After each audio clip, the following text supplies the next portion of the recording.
Hello friends, welcome to my YouTube channel. दोस्तों, कैसे हैं आप सभी। दोस्तों, आशा करते हैं आप सभी अच्छे होंगे। दोस्तों, आज के सेशन में हम लोग बात करने वाले हैं रीजनिंग के कुछ महत्वपूर्ण प्रीवियस ईयर में पूछे हुए प्रश्न। दोस्तों, चलिए दोस्तों, पहले प्रश्न को स्टार्ट करते हैं। पहला जो प्रश्न रहा आपके कुछ इस प्रकार से रहा, कर लुप्त संख्या ज्ञात करें। देखिए दोस्तों, मिसिंग नंबर का क्वेश्चन है, बहुत ज़्यादा इंपॉर्टेंट होते हैं परीक्षा के लिए, तो ध्यान समझने का प्रयास करिएगा। यहाँ पर 5 है, 6 और 3 है, यहाँ पर 7 है, 3 है और फिर 3 है दोस्तों, यानी यहाँ पर 5 है, 8 है। यहाँ पर पूछ रहा है क्या होगा। तो दोस्तों, 5 और 6 के बीच में लॉजिक क्या लागू किया है, हमें पहले ये समझना होगा। तो दोस्तों, यहाँ पर 5 में 6 का लॉजिक या 5 में 3 का लॉजिक, यानी किसी तरह से हमें ये देखना है कि लॉजिक क्या लागू हो रहा है। तो दोस्तों, करते क्या है, ध्यान समझने का प्रयास करिएगा। 5 में दोस्तों अगर हम 6 का क्या कर देते हैं, गुणा कर देते, तो क्या हो जाएगा दोस्तों, 5 6 के 30 हो जाएगा। क्या हो जाएगा, 5 6 के 30। और इसके इकाई क्या हो जाएगा दोस्तों, 0, और इसका दहाई क्या होगा, 3 होगा। अगर इकाई में हम दहाई को जोड़ देंगे तो क्या हो जाएगा दोस्तों, जोड़ेंगे तो 3 ही तो हो जाएगा। उसी तरह से यहाँ पर देखिए 3 दे रखी है, समझ रहे हैं। उसी तरह से करते क्या है दोस्तों, ये दोनों को भी गुणा कर देंगे। तो 7 में 3 का गुणा करेंगे तो क्या हो जाएगा, 7 त्रिके 21 हो जाएगा। क्या हो जाएगा, 21। अब इसके दोस्तों इकाई और दहाई को योग करेंगे, तो इसका इकाई और दहाई का योग करेंगे तो क्या हो जाएगा, 2 या 1 3 हो जाएगा, यानी इसका भी 3 होगा। जबकि दोस्तों यहाँ पर दे रखी है, यानी जब दोनों कॉलम में दोस्तों 3 3 आ गया तो वही लॉजिक हम इसके साथ लागू कर देंगे। तो करेंगे क्या दोस्तों, 5 में 8 का क्या करेंगे, गुणा कर देंगे, तो क्या होता है, 8 5 40 हो जाएगा। अब उसके इकाई और दहाई का योग करेंगे, तो 40 में इकाई और दहाई का योग करेंगे तो दोस्तों क्या होगा, 4 ही तो होगा। तो आपका वाट की जगह पर क्या हो जाएगा दोस्तों, 4 होगा। तो आपका आंसर वाट की जगह पर आप लिख सकते हैं दोस्तों 4। उम्मीद करते हैं दोस्तों आप लोग मेरी बातों को अच्छे से समझ गए होंगे।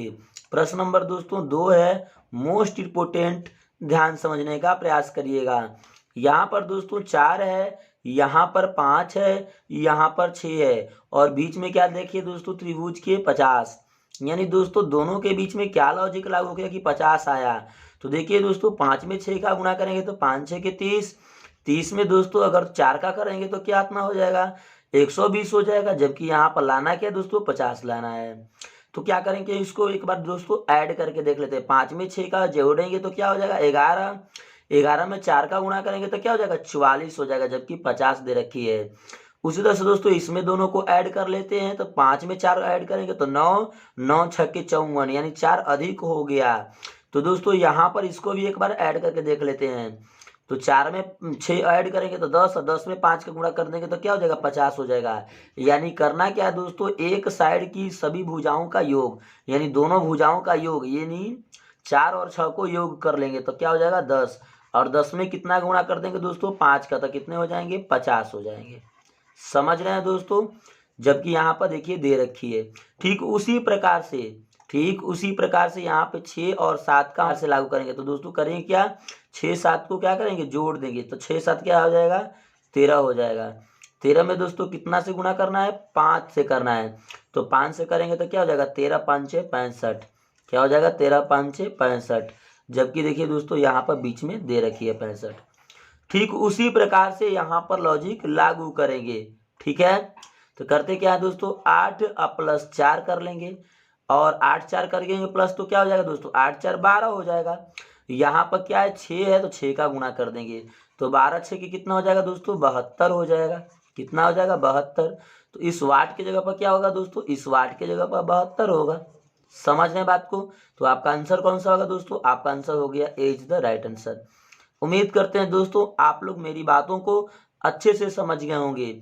जिस तरह से दोस्तों 4 और 6 को जोड़े 10 हुआ, 10 में 5 का गुणा तो 50 आया।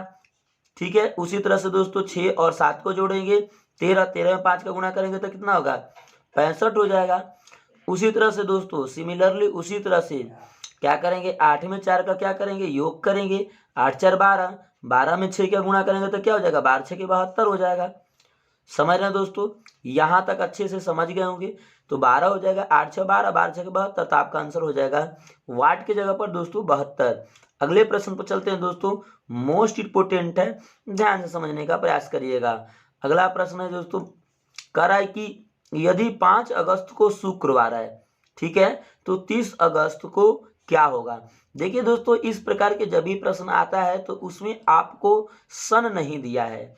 जब सन नहीं दिया रहता है दोस्तों तो करते क्या है, ध्यान से समझने का प्रयास करिएगा। पहले एक लाइन में लिख दीजिए दोस्तों, क्या लिखिएगा, 5 अगस्त, क्या लिखिएगा, 5 अगस्त से कहाँ तक जा रहा है दोस्तों, 30 अगस्त, तो लिख दीजिएगा 30 अगस्त। 5 अगस्त से 30 अगस्त के बीच, क्या दोस्तों, बीच, है ना। दिन की पहले दिन निकाल लीजिए कि दिन कितने हो रहे हैं, तो दिन या दिनों की संख्या लिख दीजिए दोस्तों, ठीक है, दिनों की संख्या, तो कितने हो जाएंगे, 30। अब यहाँ पर दोस्तों क्या है, 5 है अगस्त, तो 30 में से 5 घटा लेंगे तो कितने हो जाएंगे दोस्तों, करेंगे तो 25 हो जाएंगे। कितने हो जाएंगे, 25 दिन। समझ रहे बात को, यानी टोटल 25 दिन हो गए। तो दोस्तों 25 दिन में क्या करना है आपको, 25 दिन में आपको क्या करना है, 7 का भागा लगाना है, ठीक है, क्योंकि सप्ताह 7 दिन में पुनः वही दिन आ जाता है। तो 7 त्रिके 21, कितना बच गया दोस्तों शेषफल, 7 त्रिके 21 हुआ, और शेषफल कितना बचा दोस्तों, 4 बच गया, ठीक है। पहला दोस्तों क्या दे रखी थी, शुक्रवार। शुक्रवार से दोस्तों 4 दिन आगे बढ़ते हैं, तो शुक्रवार से आगे बढ़ेंगे तो ये मान लीजिए शनिवार हो जाएगा। शनिवार के बाद दोस्तों क्या आएगा, रविवार हो जाएगा, क्या हो जाएगा, रविवार। रविवार के बाद दोस्तों क्या हो जाएगा, सोमवार हो जाएगा। सोमवार के दोस्तों बाद क्या हो जाएगा, मंगलवार हो जाएगा। क्या हो जाएगा दोस्तों, मंगलवार, मंगलवार, ठीक है। तो आपका आंसर कौन सा होगा दोस्तों, आपका आंसर हो जाएगा B is the right answer, मंगलवार।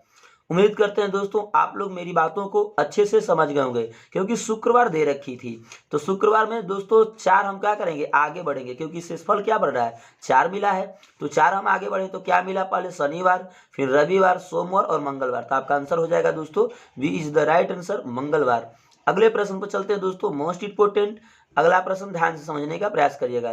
कह रहा है दुर्घटना का सावधानी से वही संबंध है जो बीमारी का से डॉट डॉट है। दोस्तों इस प्रकार के जब भी प्रश्न आते हैं दोस्तों तो मोस्ट इंपोर्टेंट होते हैं और आपके परीक्षा के लिए बहुत ज़्यादा इंपोर्टेंट होते हैं। कहने का मतलब है कि दोस्तों जिस प्रकार से सावधानी से, क्या होती है दोस्तों, सावधानी से, जिस प्रकार से सावधानी से दुर्घटना नहीं घट सकती, अगर आप सावधानी रखिएगा तो दुर्घटना आपका नहीं घट सकती है। ठीक उसी प्रकार से दोस्तों, उसी प्रकार से बीमारी से, दोस्तों बीमारी कब नहीं होगी, तो दोस्तों आप क्या रहिएगा, स्वच्छ रखिएगा। तो क्या रखिएगा दोस्तों, स्वच्छता आपके अंदर अगर रहेगी तो आपको बीमारी दोस्तों नहीं हो सकती है। समझ रहे बात को, यानी जिस तरह से सावधानी से दुर्घटना नहीं घटती है, ठीक उसी प्रकार से दोस्तों स्वच्छता से कभी बीमारी नहीं फैलती है। तो यहाँ पर दोस्तों क्या हो जाएगा, स्वच्छता से। तो आपका आंसर हो जाएगा दोस्तों ए इज द राइट आंसर, स्वच्छता। उम्मीद करते हैं दोस्तों यहाँ तक आप लोग मेरी बातों को अच्छे से समझ गए होंगे।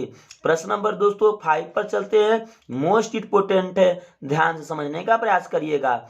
यदि मुकेश की घड़ी में 5:20 हो रहा हो तो दर्पण में, है ना, दर्पण में यह कितना बजता हुआ दिखाई देगा। देखिए दोस्तों जब भी दर्पण का कॉन्सेप्ट आता है ना तो बस आपको एक ही ट्रिक का प्रयोग करना है। करना क्या है दोस्तों, आपको बस लगाना है 12 माइनस ये घड़ी का समय। तो घड़ी का समय क्या है दोस्तों, 5:20। क्या है दोस्तों, 5:20। दोस्तों 12 बज के यानी 12 को आप ऐसे भी लिख सकते हैं, समझ रहे हैं, 5 बज के क्या लिखना है हमको, 20 मिनट। दोस्तों ध्यान समझिएगा, अगर एक हासिल इसमें हम देंगे तो 60 मिनट में होगा। 1 घंटा इज इक्वल टू 60 मिनट। तो 60 में दोस्तों 20 घटा देंगे तो कितना मिनट बचेगा, 40 मिनट बच जाएगा। समझ रहे हैं। अब यहाँ पर कितने हो जाएंगे दोस्तों, एक हासिल इसको दे दिए तो कितने हो गए, 11। 11 हो गया तो ये कितना हो गया, 5 है तो 5 घटाएंगे 11 में से तो कितना हो जाएगा दोस्तों, 6, यानी 6:40 होगा। तो आपका आंसर कौन सा होगा दोस्तों, B is the right answer, 6:40। दोस्तों जिससे ध्यान समझिएगा, दोनों का अगर योग करिए तो 12 आना चाहिए। तो देखिए 6 5 कितना हो जाएगा, 11, और ये दोनों को जोड़ दीजिएगा तो 12। तो ट्रिक लगाना है 12 माइनस जो दोस्तों समय दिया रहेगा घड़ी में, बस उसको घटा लेना है। घटाइएगा तो प्रतिबिंब का समय आ जाएगा। तो 6 हो जाएगा 640। तो आपका आंसर होगा दोस्तों B is the right answer 640। अगले प्रश्न पर चलते हैं दोस्तों, मोस्ट इंपोर्टेंट अगला प्रश्न, ध्यान समझने का प्रयास करिएगा। करा दोस्तों 52 का संबंध 17 के साथ वही है जो 28 का संबंध 8 के साथ होगा। करा कि 52 का संबंध जिस प्रकार से है दोस्तों उसी प्रकार से 28 का संबंध किसके साथ होगा, पहले आपको ये समझना है। तो 52 में दोस्तों इकाई क्या होता है, 2 होता है, और दहाई क्या होता है दोस्तों 5। तो करते क्या है, इकाई गुणे दहाई कर लेते हैं। तो क्या हो जाएगा दोस्तों 5 दूना के 10 हो जाएगा। क्या हो जाएगा 5 दूना के 10। अब करते क्या है दोस्तों, इकाई और दहाई का क्या करेंगे हम लोग, योग करेंगे। तो कितने हो जाएंगे, 7 में 5 जोड़ेंगे तो कितना हो जाएगा, सॉरी 5 में 2 जोड़ेंगे तो कितना हो जाएगा 7। अब दोस्तों 10 में 7 जोड़ देंगे तो कितना हो जाएगा 17 हो जाएगा। समझ रहे बात को, जबकि यहाँ पर क्या है दे रखी है, समझ रहे हैं। उसी तरह से करना है क्या दोस्तों, 28 में इकाई क्या है दोस्तों 8 है और दहाई क्या है 2 है। तो दोनों का क्या करेंगे, गुणा करेंगे। तो 8 गुना के क्या हो जाएगा दोस्तों 16 हो जाएगा। अब दोस्तों करते क्या है, दोनों का योग भी कर लेते हैं। तो 2 + 8 कितने हो जाएंगे दोस्तों 10 हो जाएंगे। अब दोनों का क्या करेंगे, योग कर लेंगे। तो कितना हो जाएगा दोस्तों 10 + 16 करेंगे तो 26 हो जाएगा। तो आपका आंसर क्या हो जाएगा दोस्तों, आपका आंसर हो जाएगा 26 इज द राइट आंसर। उम्मीद करते हैं दोस्तों यहाँ तक आप लोग मेरी बातों को अच्छे से समझ गए होंगे। कहने का मतलब है कि दोस्तों जिस तरह से 52 को 17 लिखा है उसी तरह से आपको 28 को क्या लिखना है, यही तो 28 को आपको क्या लिखना होगा दोस्तों 26 लिखना होगा। क्योंकि दोस्तों करना क्या है, इसके इकाई और दहाई का गुणा कर लेना। क्या मिला 10, इकाई और दहाई का एक बार योग भी कर लेना है, योग करके दोनों को योग करना है। तो योग करिएगा तो 7 हो जाएगा, 7 में 10 जोड़िएगा तो 17 हो गया, जबकि यहाँ पर देखिए दे रखी है। उसी तरह से दोस्तों इकाई और दहाई में गुणा करिएगा तो 8 गुना के 16 हो गया। अब यहाँ पर दोनों का ऐड करिएगा तो 8 में 2 जोड़िएगा तो 10 हो जाएगा, 10 में 16 जोड़िएगा तो क्या हो जाएगा 26 हो जाएगा। तो आपका आंसर हो जाएगा दोस्तों ए इज द राइट आंसर 26। उम्मीद करते हैं दोस्तों यहाँ तक अच्छे से क्लियर होंगे। आइए प्रश्न नंबर दोस्तों 7 है, मोस्ट इंपोर्टेंट, ध्यान समझने का प्रयास करिएगा। करा ए बी तथा सी की माता है। दो ए है दोस्तों, बी का भी माता है और सी की भी माता है। ध्यान समझिएगा, ये बी है और ये सी है। ए और बी में रिलेशन किसका है दोस्तों, माता का, तो लिख दीजिएगा माता है। ठीक है, माता है। क्लियर। कह रहा है कि यदि डी सी की पति है ना, डी जो है दोस्तों सी की पति है, यानी डी है इधर, ठीक है, डी जो है दोस्तों क्या है, सी की पति है। तो पति ये हो जाएगा, पति रिलेशन भी लिख दीजिएगा, पति है। यानी इसका मतलब है कि यदि डी सी का क्या है दोस्तों, पति बोल रहा है, तो पति का मतलब क्या होता है, पुरुष होगा डी, ये महिला होगी तभी तो माइनस। समझ रहे बात को। अब फिर बोल रहा है क्या दोस्तों, ए डी के लिए क्या है, मतलब ए और डी में रिलेशन क्या है, ये बात पूछ रहा है, ये डी। तो दोस्तों ये हो गया ए। अब ए की लड़की कौन है दोस्तों, सी है। तो सी लड़की है तो उसका दामाद कौन हो गया दोस्तों, ए का दामाद कौन हुआ, डी ही तो हुआ, क्योंकि उसका वो पति है तो दामाद हुआ। इसका मतलब ये दोनों का रिलेशन क्या है दोस्तों, सास का है। क्या है दोस्तों, सास का है। तो आपका आंसर कौन सा होगा दोस्तों, आपका आंसर हो जाएगा D is the right answer, सास। उम्मीद करते हैं दोस्तों यहाँ तक आप लोग मेरी बातों को अच्छे से समझ गए होंगे। कह रहा है कि दोस्तों ए की माता, ए की जो है ना पुत्र क्या है, ए जो पुत्र है उसका बी भी है सी भी है, यानी कह रहा है कि ए बी सी की माता है, तो बी और सी की दोनों की माता हुई। फिर बोल रहा है कि डी जो है ना दोस्तों सी की पति है, तो सी की पति है, इसका मतलब ये पुरुष है, ये महिला है। समझ रहे बात को, जब ये महिला है तो माइनस, ये पुरुष है तो प्लस। फिर बोल रहा है कि ए डी का संबंध क्या है, तो ए ये क्या है, माता था ना, ये क्या है, माता है। किसका माता है दोस्तों, सी की माता है। इसका मतलब डी इसका क्या है, लग रहा है, ए का डी क्या लगेगा, दामाद लगेगा। इसका मतलब डी का संबंध ए के साथ देखा जाए तो क्या होगा, सासी तो होगा। तो आपका आंसर हो जाएगा दोस्तों D is the right answer, सास। उम्मीद करते हैं दोस्तों यहाँ तक आप लोग अच्छे से समझ गए होंगे। प्रश्न नंबर दोस्तों 8 मोस्ट इंपोर्टेंट, ध्यान समझिएगा। कह रहा है शब्द आंसर में कितने ऐसे अक्षर युग्म हैं जिनके बीच उतने ही अक्षर हैं जितने अंग्रेजी वर्णमाला में होते हैं। देखिए दोस्तों पहले आपको आंसर लिख लेना है, ANSWER, पहले इतना तो जरूर लिखना होगा दोस्तों। अब आपको ध्यान देना है कि पहला जो लेटर हो रहा है वो किससे शुरू हो रहा है दोस्तों, तो ये हो रहा है स्वर से, जिसे हम लोग क्या बोलते हैं दोस्तों, वॉवेल बोलते हैं।